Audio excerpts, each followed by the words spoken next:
ശംഭോ മഹാദേവ ശ്രീ പരമേശ്വര നീലകണ്ഠ പ്രഭു ചാരുമൂർത്തി. പാട്ട് കേട്ടിട്ടില്ലേ? മഹാദേവൻ്റെയും മഹേശ്വരിയുടെയും. അതെ, അവർ രണ്ട് പേരിൽ അറിയപ്പെടുന്ന പുഷ്പമാണ് ശംഖുപുഷ്പം. വെള്ള ശംഖുപുഷ്പം പാർവതീദേവി,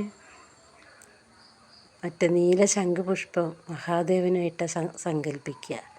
കേട്ടിട്ടുണ്ടോ? അതിനങ്ങനെ ഒരു അർത്ഥങ്ങളുണ്ട്. രണ്ട് പേരും ഒരുമിച്ച് നിൽക്കുന്നത് എന്താ വെച്ചിട്ട്, മഹാദേവനും മഹേശ്വരിയും കൂടി ഒരുമിച്ച്, അന്നപൂർണേശ്വരിയും കൂടി ഒരുമിച്ച് നിൽക്കുന്നത് ഇങ്ങനെ നമ്മൾ മനസ്സിലാക്കുക. അവർ രണ്ട് പേരുമാണത്. ശരിക്കും നമ്മൾ ശംഖുപുഷ്പം രണ്ട് കളറിൽ ഒരുമിച്ച് നിൽക്കുമ്പോൾ അവർ രണ്ട് പേരും നമ്മുടെ കുടുംബത്തുണ്ട് എന്നുള്ളതാണ് സങ്കല്പം. പക്ഷേ നമ്മൾ കൊടുന്ന് കുഴിച്ചിട്ട് നല്ലപോലെ അത് നമ്മളൊരു ഭാഗത്ത്, നമ്മളെ ഫ്രണ്ട് ഭാഗത്ത് കുഴിച്ചിട്ടാൽ നല്ലതാണ്. ഇത് ഐശ്വര്യമാണ്. മഹാദേവൻ്റെ, അന്നപൂർണേശ്വരി ദേവി, പാർവതി ദേവിയുടെ അനുഗ്രഹം നമ്മളെ വീട്ടിൽ എന്തായാലും ഉണ്ടായിരിക്കും. ഇതെനിക്കൊരു വീട്ടിൽ നിന്ന് കിട്ടിയപ്പോൾ ഞാനത് കൊടുന്ന് വീഡിയോ ചെയ്ത് നിങ്ങളോട് പറയണം തോന്നി. അത് ഇങ്ങനെ ചെയ്യണം എല്ലാവരും. വിത്ത് കിട്ടുക വെച്ചാൽ ഭാവി മുളപ്പിച്ച് ഇങ്ങനെ കുഴിച്ചിട്ട് നല്ലപോലെ നമുക്ക് വളർത്തിയെടുക്കണം. അതിങ്ങനെ അതിന് ഐശ്വര്യം കൂടുന്തോറും, അത് തളിർത്ത് വരുന്തോറും വീട്ടിൽ ഐശ്വര്യം കൂടുമെന്നാണ് പറയാം. കേട്ടിട്ടുണ്ടായത് ഈ ഒരു ഐതിഹ്യം. അങ്ങനെ ചെയ്യണമല്ലേ.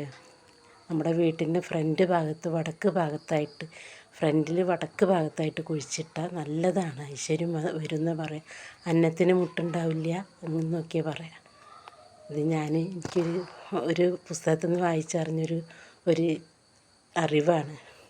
എല്ലാവരും ഇതുപോലെ ചെയ്യുക. ഇത് നിങ്ങൾക്ക് ഇഷ്ടമായി വെച്ചെങ്കിൽ എനിക്ക് ലൈക്ക്, സപ്പോർട്ട് ചെയ്യുക, സബ്സ്ക്രൈബ് ചെയ്യുക. എന്തായാലും ഇതിൽ എനിക്ക് വിജയിച്ച് കിട്ടിയാലാണ് എനിക്ക് ലൈവിൽ തുടരാനാവുള്ളൂ. കാരണം ലൈവ് 50 ആവണം എന്ന് പറഞ്ഞ് എനിക്ക് 32 ആയിട്ടുള്ളൂ. എല്ലാവരും സപ്പോർട്ട് ചെയ്യുക, ലൈക്കും സബും തന്ന് എന്നെ സപ്പോർട്ട് ചെയ്യുക പ്ലീസ്. എല്ലാവരും മറക്കല്ലേ. ഇതുപോലെ എല്ലാവരും മനസ്സിൽ